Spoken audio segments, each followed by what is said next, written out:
Buongiorno e benvenuti a questa conferenza stampa qui alla Sala Sinopoli del Teatro Vittorio Emanuele. Giornata impegnativa, visto le condizioni meteo avverse, e per questo vi ringrazio per la vostra partecipazione. Prima di iniziare è doveroso, ma non soltanto per un dovere, ma perché lo sento, ringraziare il Teatro Vittorio Emanuele, la governance del Teatro Vittorio Emanuele, per aver accettato e condiviso questo progetto e per essere qui a rappresentare il vertice di questa istituzione cittadina che rappresenta la cultura alla sua massima espressione. Questo momento è importante per noi dell'Associazione Culturale RFI perché è frutto di un percorso che abbiamo avviato più di un anno fa e che ha avuto una serie di tappi, una serie di momenti caratteristici e durante questo incontro avremo modo di affrontarle, anche se genericamente, ma è giusto condividere questo percorso che abbiamo fatto. In estrema sintesi vi posso dire che il tutto è partito con un laboratorio teatrale oltre un anno fa, promosso, voluto dall'attore e regista Vincenzo Tripolo, che è qui accanto a me, sul 12° canto dell'Odissea. La scelta verte sulla necessità di affrontare un'opera che ha il suo enorme valore, ma che è calata nel nostro territorio, perché è stato scelto appunto il 12° canto, che per intenderci è il canto in cui Odisseo attraversa lo stretto di Messina. Ma ciò che caratterizza in modo specifico e per certi aspetti innovativo è che questo 12° canto, che noi stiamo per mettere in scena, è in lingua siciliana, tradotto da una nostra concittadina, dalla professoressa e poetessa Rosa Gazzara. Quando abbiamo iniziato questo percorso c'erano molti timori, molti degli attori e delle attrici avevano il timore di parlare in siciliano, non lo conoscevano perché non sapevano se fossero state capaci. A distanza di un anno noi registriamo un cambiamento totale. Ormai si pensa in siciliano, in quel gruppo di lavoro si pensa in siciliano e si ha il piacere di utilizzare la nostra lingua madre. Ed è questa una caratteristica importante. Per noi dell'Associazione Culturale RP la volontà di promuovere, divulgare, tutelare questo patrimonio immateriale che è la lingua siciliana. Quando l'anno scorso abbiamo avviato un'altra parte del progetto e abbiamo messo insieme tutta una serie di realtà messinesi, abbiamo organizzato la settimana della lingua siciliana. E proprio in quell'occasione, nell'occasione in cui il Liceo Classico La Farina ha tenuto proprio qui la sua esperienza, c'è stato un incontro con il presidente Orazio Di Loro che ha assistito e ha condiviso immediatamente queste finalità. E per cui la sinergia tra l'associazione RB e il Teatro Vittorio Emanuele nasce in quell'incontro. E il presidente Orazio Di Loro ha detto: noi ci siamo, ancora non erano state definiti i passi successivi. In realtà dopo quell'incontro noi abbiamo avuto un'esperienza a Bruxelles, abbiamo avuto un convegno a Palermo, abbiamo organizzato tanti convegni online con i linguisti più importanti e autorevoli sia a livello europeo ma anche negli Stati Uniti, per cui il percorso è stato molto articolato. Oggi siamo qui per promuovere, insieme al Teatro Vittorio Emanuele, questa ulteriore tappa, questa fondamentale tappa, che ci renderà protagonisti, lo vedete nella locandina, sabato 26, ore 21 alla Sala Laudano e domenica 27, ore 18 e ore 20, sempre alla Sala Laudano. Ma il nostro progetto è molto più ambizioso, perché vogliamo divulgare questa opportunità di superare la vergogna di utilizzare la lingua siciliana, soprattutto approcciando le scuole. Ma so che da questo punto di vista anche il dottor Aurelio La Torre, che è il coordinatore di Auclis, anche lui, nostro concittadino che lavora a Roma presso la Presidenza del Consiglio dei Ministri, è un dirigente superiore della Presidenza del Consiglio dei Ministri, interverrà proprio su questo aspetto. Io mi taccio perché so che gli altri interventi sono molto autorevoli e daranno la possibilità di conoscere di più e meglio ciò che noi ci accingiamo a fare. Io adesso desidero passare la parola al vertice del Teatro Vittorio. Il Presidente o il Sovrintendente? Presidente. Abbiamo entrambi. Grazie per l'introduzione, grazie per l'introduzione, anche perché io partirei proprio da quella giornata conclusiva di quel progetto tenutasi in questa sala con l'Istituto La Famiglia. Devo dire che ho apprezzato tantissimo l'iniziativa, ma lasciatemi dire che ho apprezzato ancora di più l'entusiasmo, la gioia, i sorrisi, la partecipazione dei giovani che hanno condiviso quel momento non soltanto in una preparazione a monte, grazie anche alla propria istituzione scolastica che li ha preparati al vostro brillante lavoro, ma lo hanno fatto anche con quella voglia di esaltare le radici della nostra messinesità, della nostra sicilianità, facendolo coniugando un percorso che è chiaramente un percorso culturale, perché parliamo di momenti di cultura veramente elevata, ma con un momento anche di riscoperta delle nostre radici, delle nostre tradizioni. Quindi, insieme al sovrintendente, a cui ora passerò la parola, abbiamo chiaramente sposato appieno il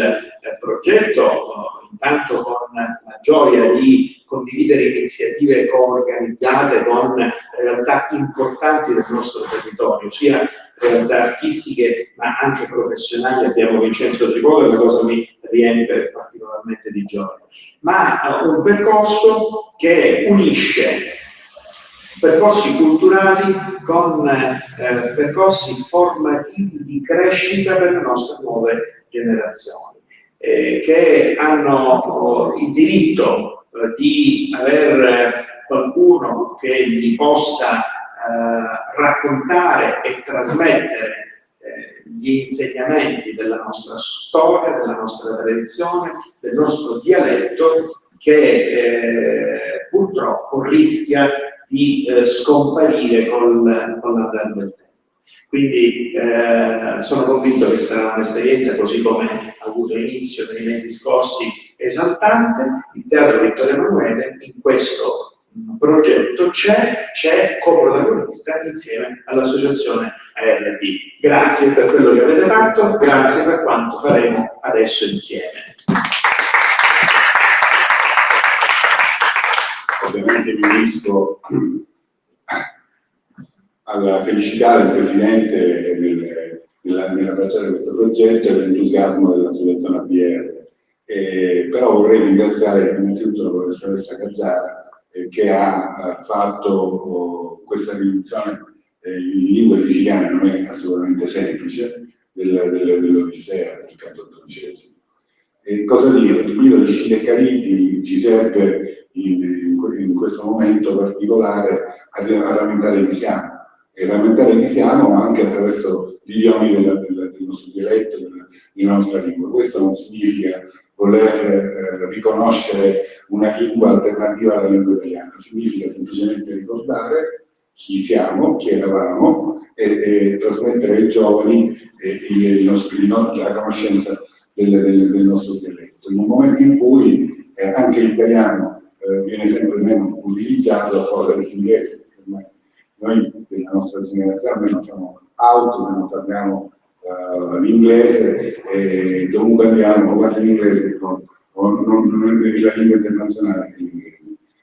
Per cui ricordare chi siamo è importante, anche perché ricordare chi siamo significa anche ricordare chi c'è stato in questa terra, i miti che hanno attraversato questa terra. Per cui siamo curiosi di vedere l'operato di Vincenzo Vincenzo Tripolo, e se siamo curiosi noi è curioso il pubblico, e quindi se è curioso il pubblico siamo tutti contenti perché la gente viene in teatro. Grazie.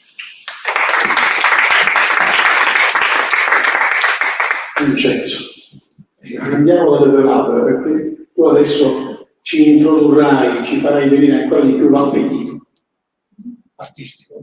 Speriamo. Difficile parlare dell'Odissea e concentrare tutto in poche parole, però sicuramente è uno dei due poemi forse più letto, più ascoltato, più diffuso al mondo. Non c'è giorno in cui aprite un giornale e in qualche maniera non è citata o l'uno o l'altra. Stamattina ho aperto il giornale, per esempio c'era che ha sollevato una polemica associando la mancata restituzione del corpo di uno dei terroristi palestinesi associandolo ad Achille che non voleva restituire Ettore dall'Odissea. Ieri è uscito un altro articolo di un ragazzo che dice perché forse Ulisse è passato da capo a Kosovo, tutta una sua riflessione sul nome antico di Capo Kosovo, ma potrebbe anche starci, perché no? Ogni giorno c'è una nuova Odissea. Dentro di noi è una parola che ci risuona da sempre. Il cinema non esisterebbe se non ci fosse l'Odissea, la sua struttura straordinaria. Non è una struttura lineare come quella dell'Iliade, dove c'è un combattimento dopo l'altro, e quindi è una linea retta, ma inizia con 4 libri che sono la telemachia, cioè seguiamo Telemaco, ci fa vedere Omero, la situazione che c'è in quel momento a Itaca, i troci che assediano la casa, Penelope che non riesce più a trattenerli, Telemaco che va a cercare il padre, e per 4 canti noi non vediamo Ulisse, ma ne sentiamo parlare dai suoi amici, da quelli che sono tornati a casa. Dal quinto canto ecco che appare Ulisse, ma appare come? Spiaggia sulla riva dei Feaci, non viene ritrovato da una musita, viene portato a casa e lì comincia un racconto per quel racconto. A quel punto abbiamo l'invenzione del flashback, cioè 3.000 anni fa Ulisse comincia a raccontare quello che gli è successo tornando dalla Troia, con tutte le sue varie peripezie, fino a che alla fine di questo grande racconto non gli viene fuori dalla nave e finalmente torna a casa. E lì sappiamo come va a finire. È un libro particolare, mi dice, perché è diviso in 2 grandi momenti. Uno che è quello fantastico, cioè un viaggio quasi come le avventure di Sinbad.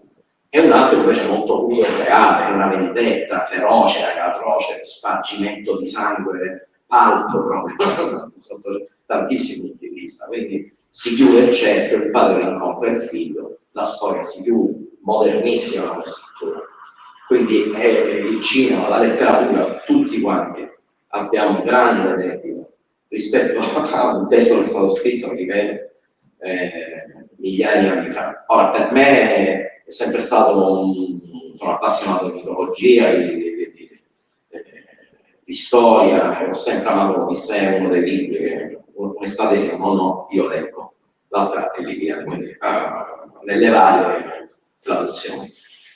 Senza, come diceva sovrintendente Gianfranco Scolli, senza Rosa Gazzara siciliana, questo sarebbe impossibile. Perché restituire l'origine dell'Odissea, che non è un testo scritto, ma era un testo orale, gli aerei giravano di paese in paese, di piazza in piazza, raccontando queste storie, né più né meno come facevano i puntisti qua in Sicilia.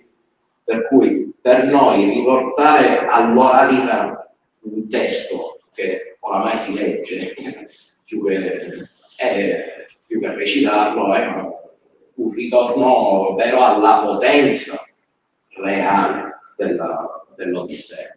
L'altro giorno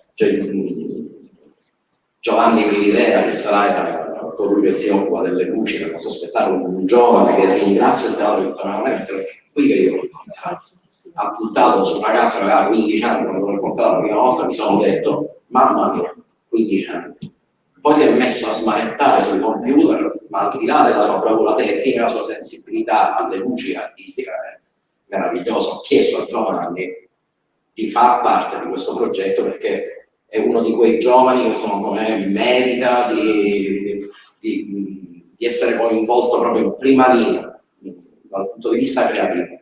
Giovanni, quando ha assistito a una delle prove, ecco, la prima cosa che mi ha detto, e lì mi sono rinquadrato, ma è tutta un'altra cosa sentire recitare.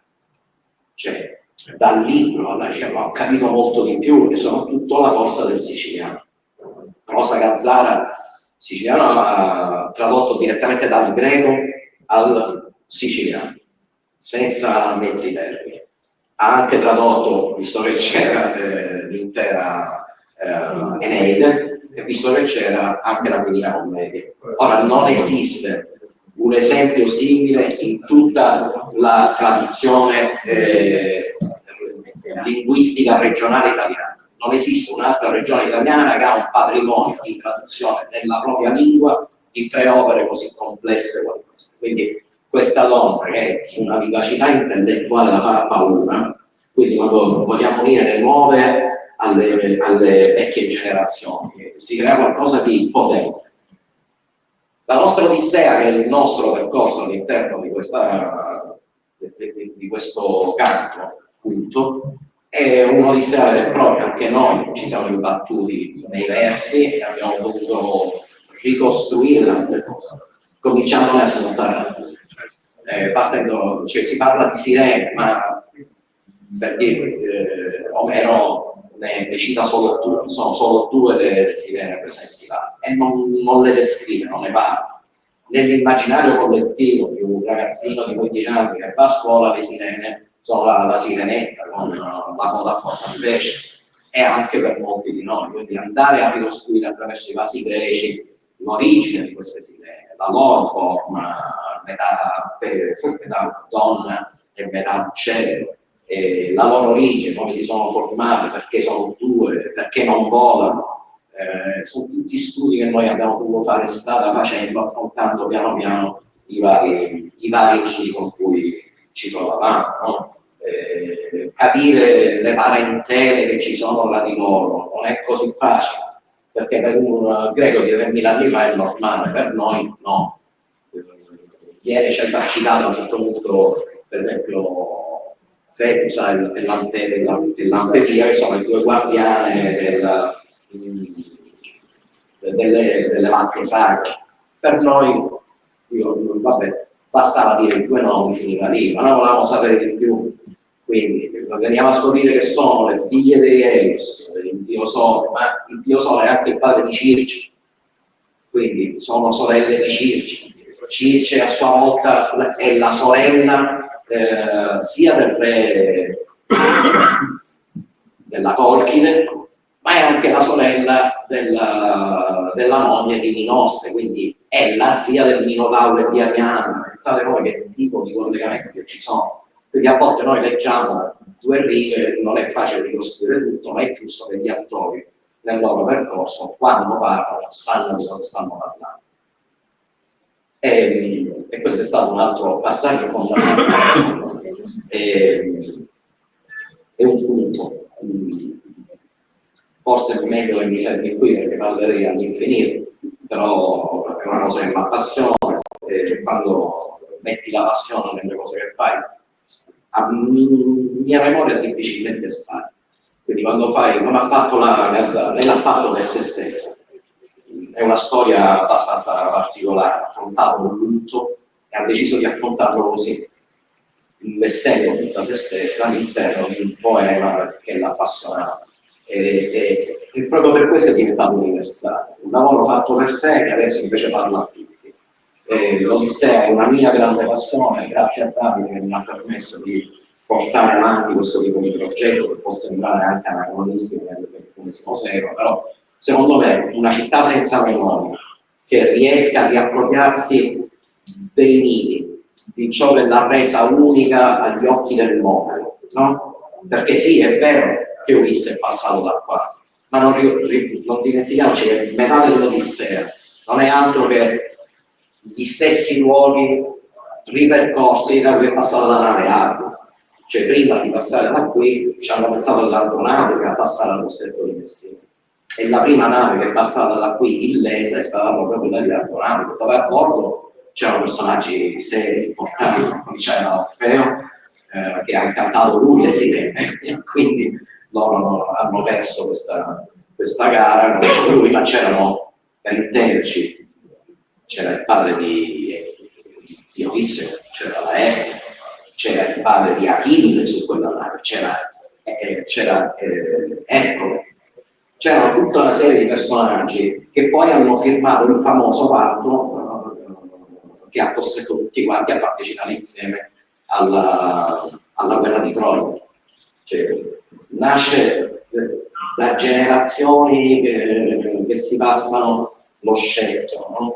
Da una cosa all'altra. Quindi anche questo senso d'appartenenza, siamo partiti da lì perché forse è la maniera più semplice per entrare all'interno dell'Odisseo dei ragazzi e per gli spettatori di questa regione, però ovunque noi parliamo di sirene, di scelte di Caribbi, no? Per esempio Caribbi è una storia legata a Circe è innamorata persa di Glauco, ma Glauco a un certo punto va da lei, gli chiede una pozione e fa innamorare Scilla. E lei, la donna gelosissima, crea una pozione che la trasforma piuttosto in un mostro. No? Caribbi è questo mostro che nasce proprio dalla sua voracità, dal fatto che mangia di tutto questa linfa e viene finita trasformandola in un gorgo che 3 volte al giorno ingoia e sputa l'acqua. E Scilla si trasferisce di fronte, sceglie proprio di mettersi di fronte a lei perché le navi per scansare Caribbi devono andare all'altro lato. Lei non è che a caso si è messa di fronte, si è messa di fronte perché dice: se non mangiare mangio io. Quindi per tanti di questi il percorso a volte è più bello delle ragazze, gli uomini e le donne del nostro laboratorio devo dire hanno fatto un lavoro straordinario, perché si parlava proprio della difficoltà iniziale della lingua siciliana che piano piano però è stata sorpassata e vinta, e poi ci siamo messi a confronto con non solo la loro espressività, ma il fatto che non stanno mai fermi scene, quindi un sacco di posizioni per non cambiare attivamente quindi c'è un continuo lavoro mentale e fisico, e sono contento che finalmente possa vedere il lavoro che loro hanno fatto in questi anni. E io mi fermo qua, se poi ci sono altre domande. Un applauso forte dell'entusiasmo e dell'energia di Vincenzo Rivello. Prima di passare la parola ad Aurelio Torre, e chiedo ad Aurelio, che so che ci sta ascoltando, se può intanto collegarci, mi piace fare riferimento a 2 considerazioni che ha fatto sia il Presidente che il Sovrintendente. Sì, la lingua siciliana è a rischio di estinzione. Noi siamo stati sensibili a questo anche in forza di questo. L'Agenzia dell'UNESCO, che ci considera bilingue perché noi parliamo l'italiano e il siciliano, ha ormai acclarato che di generazione in generazione perdiamo la terminologia, perdiamo i fonemi e quindi perdiamo quel patrimonio che ci appartiene. Così come tuteliamo i templi di Agrigento, che sono dei beni materiali, dobbiamo tutelare il nostro passato, la nostra storia. E come diceva il Sovrintendente, noi abbiamo una bella opportunità adesso, quella appunto di mettere in connessione ciò che ha fatto Rosa Gazzara per noi tutti e le nuove generazioni. Per cui è un'occasione che non possiamo perdere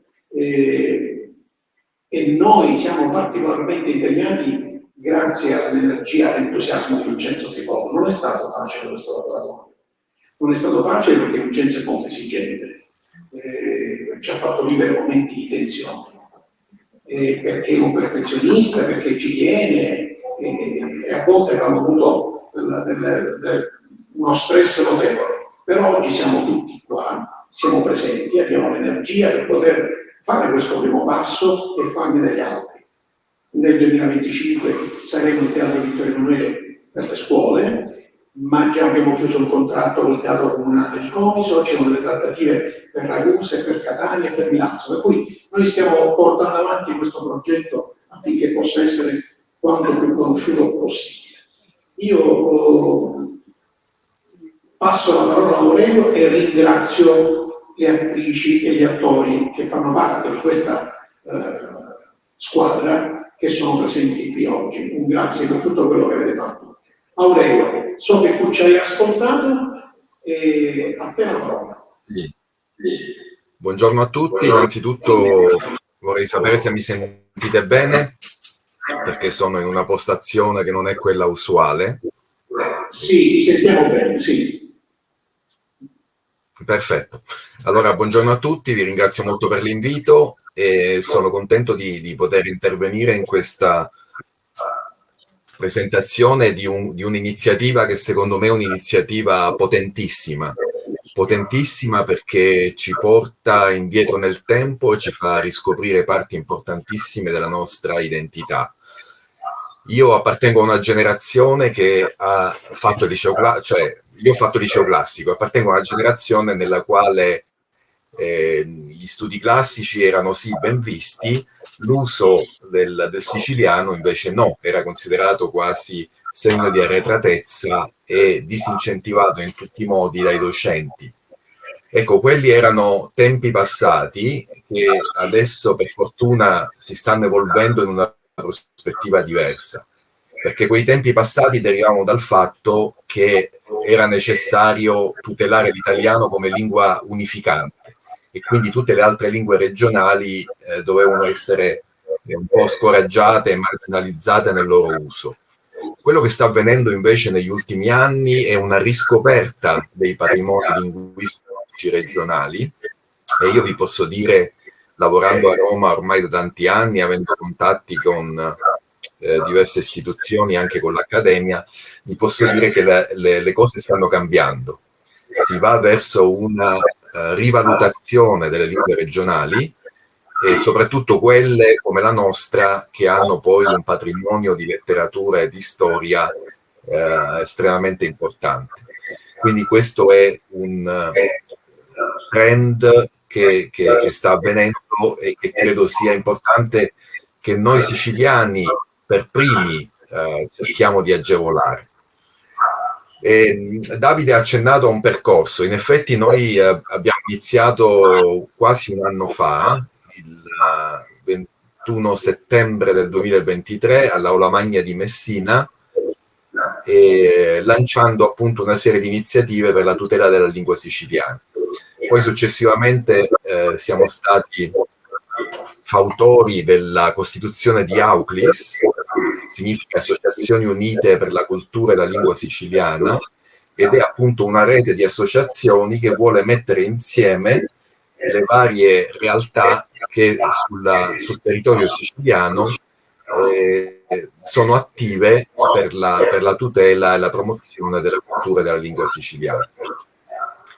Io ho 2 figli di 8 e 10 anni e non vi nascondo che mi sono posto il problema di come trasmettere parte della identità che viene da me e dai miei avi e che spetta anche a loro avere, quindi come non tagliarli fuori da questo pezzo di identità, visto che anche loro come me vanno a scuola a Roma, vivono a Roma, hanno amici di Roma e così via.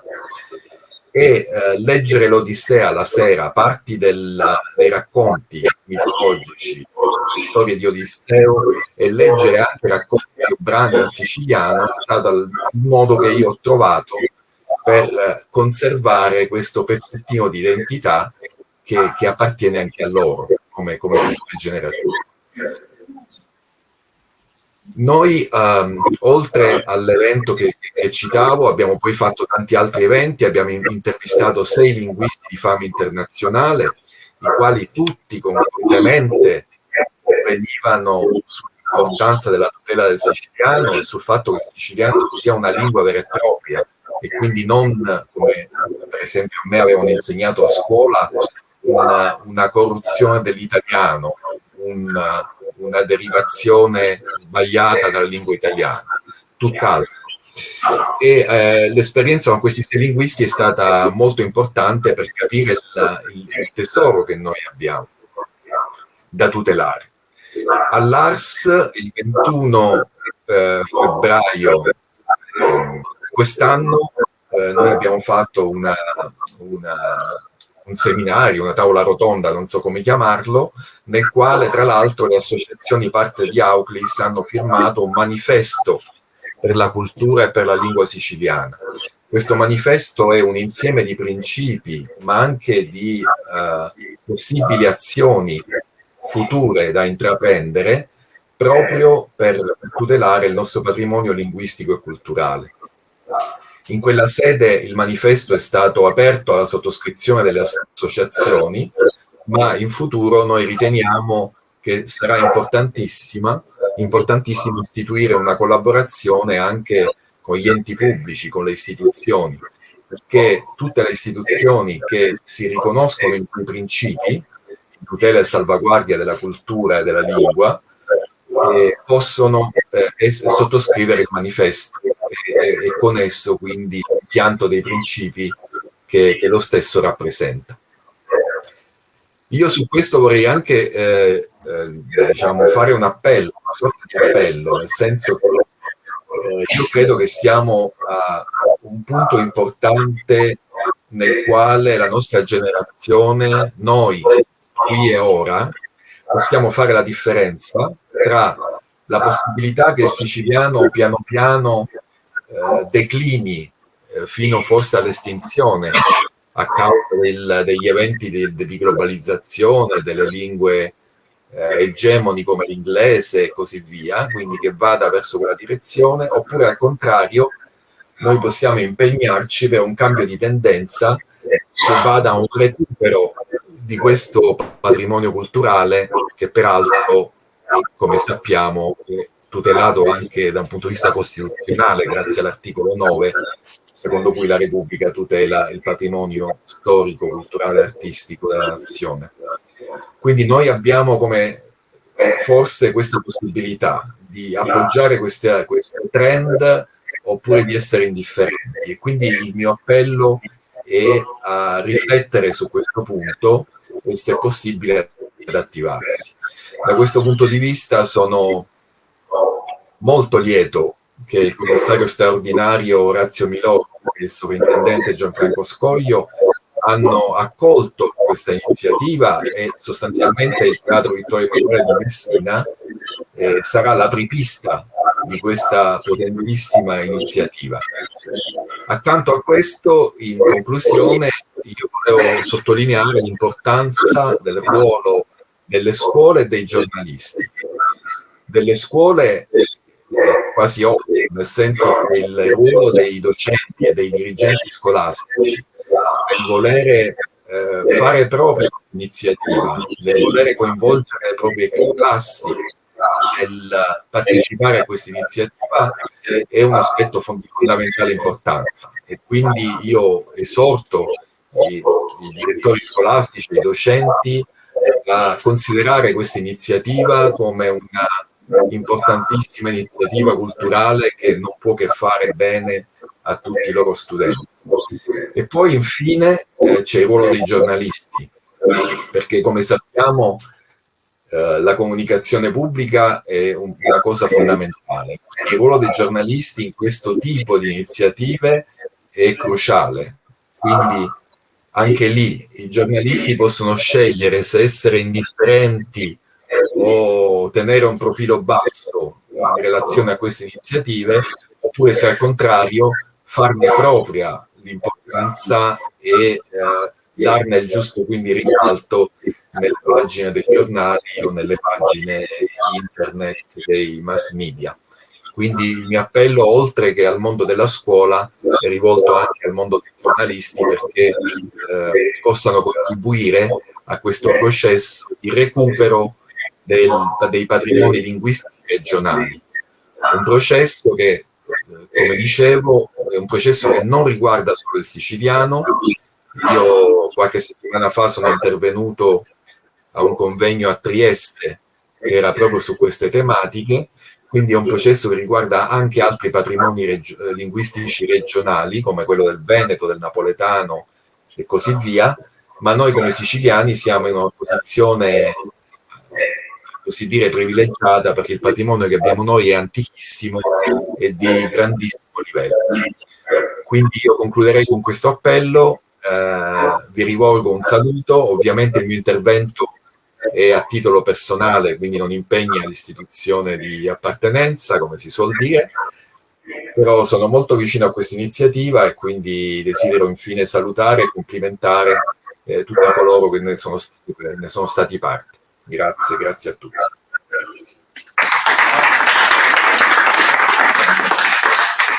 Grazie Michele Aurelio, e a proposito dell'appello che tu fai ai giornalisti, io ne approfitto, avevo già in mente di farlo, ma mi hai dato un assist eccezionale.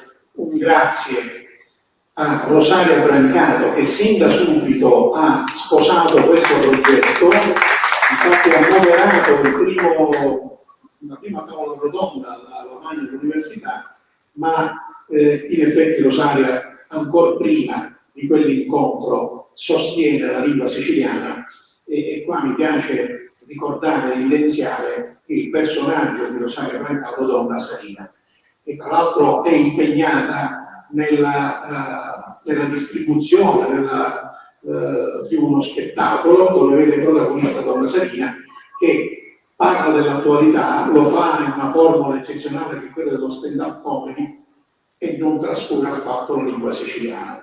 Ma anche da questo punto di vista, come associazione LD, saremo pronti a farvi sapere i prossimi passi che faremo. Grazie a tutti i presenti, grazie ancora alla governance del Teatro Vittorio Emanuele, grazie all'amico regista, attore Vincenzo Tripolo, senza di lui non avremmo potuto fare il percorso che abbiamo fatto. Grazie a tutti voi.